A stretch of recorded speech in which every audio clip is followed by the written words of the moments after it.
ನಮಸ್ಕಾರ, good afternoon. ನನಗೆ ಅಜ್ಜಿ ನೋಡ್ಕೊಳೋಕ್ಕೆ ಹೊಸಕೇರಳ್ಳಿ, ಬೆಂಗಳೂರಲ್ಲಿರೋ ಹೊಸಕೇರಳ್ಳಿ ಅಜ್ಜಿ ಒಬ್ಬರೇ ಇದ್ದಾರೆ. ವಾಕಬಲ್ ಇದ್ದಾರೆ, ಬಟ್ ಅವ್ರಿಗೆ ಕಾಲ್ಗೆ ಆಪ್ರೇಷನ್ ಆಗಿದೆ, ರಾಡ್ ಹಾಕಿದ್ದಾರೆ. ಸೊ ಮೇಯ್ನ್ಲಿ ಅವ್ರಿಗೆ ಬೇಕಾಗಿರೋದು ಮನೆ ಕೆಲಸಕ್ಕೆ. ಆಮೇಲೆ ಏನಾದರೂ ರೆಸ್ಟ್ ರೂಮ್ ಕರ್ಕೊಂಡೋದ್ರೆ ಕರ್ಕೊಂಬರ್ಬೇಕು ಅಷ್ಟೇನೆ. ಸೊ ಯಾರಿಗೆ ಇಂಟ್ರೆಸ್ಟ್ ಇದೆ, ಇದು ಹೊಸಕೇರಳ್ಳಿ. ಸೊ ಇಲ್ಲಿ 14,000 ಸ್ಯಾಲ್ರಿ ಇದೆ. ಜನವರಿ ಮೇಲೆ 15 ಕೊಡ್ತಾರೆ, ಜನವರಿವರೆಗೂ 14 ಕೊಡ್ತಾರೆ, ಜನವರಿಯಿಂದ 15 ಕೊಡ್ತಾರೆ. ಸೊ ಯಾರಿಗೆ ಇಂಟ್ರೆಸ್ಟ್ ಇದೆ, ಯಾರು ಬರ್ತೀರಾ ಅವರು ನಿಮ್ಮ ಕಮೆಂಟ್ ಬಾಕ್ಸಲ್ಲಿ ನಿಮ್ಮ ನಂಬರ್ ಹಾಕಿ. ಅವ್ರ ಓನರ್ ಬಂದು ಬ್ರಾಹ್ಮಿನ್ಸು, ಫುಡ್ ಆ್ಯಂಡ್ ಅಕಾಮಿಡೇಷನು.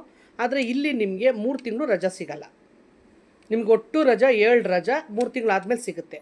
ಸೊ ಯಾರಿಗೆ ಇಂಟ್ರೆಸ್ಟ್ ಇದೆ, ಯಾರಿಗೆ ಬರ್ತೀರಾ ಅಂಥವ್ರು ಕಮೆಂಟ್ ಬಾಕ್ಸಲ್ಲಿ ನಿಮ್ಮ ನಂಬರ್ ಹಾಕಿ.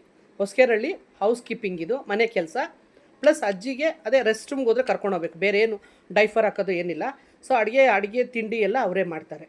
ಸೊ ಯಾರಿಗೆ ಇಂಟ್ರೆಸ್ಟ್ ಇದೆ ಅವರು ನಿಮ್ಮ ನಂಬರ್ ಹಾಕಿ, ನಾನು ಕಾಲ್ ಮಾಡ್ತೀನಿ. ಅವಶ್ಯಕತೆ ಇರೋರು ನಂಬರ್ ಹಾಕ್ರಿ, ಹುಡುಗರು ಹಾಕಬೇಡಿ. ಈ ವಿಡಿಯೋಸ್ ಎಲ್ಲ ಹಾಕ್ತಿರೋದು ನಾನು ಹುಡುಗರಿಗಲ್ಲ. ದಯವಿಟ್ಟು ಕನ್ಫ್ಯೂಸ್ ಮಾಡ್ಕೋಬೇಡಿ. ಇದು ಓನ್ಲಿ ಫಾರ್ ಲೇಡೀಸ್. ಹೆಂಗಸರಿಗೆ ಮಾತ್ರ.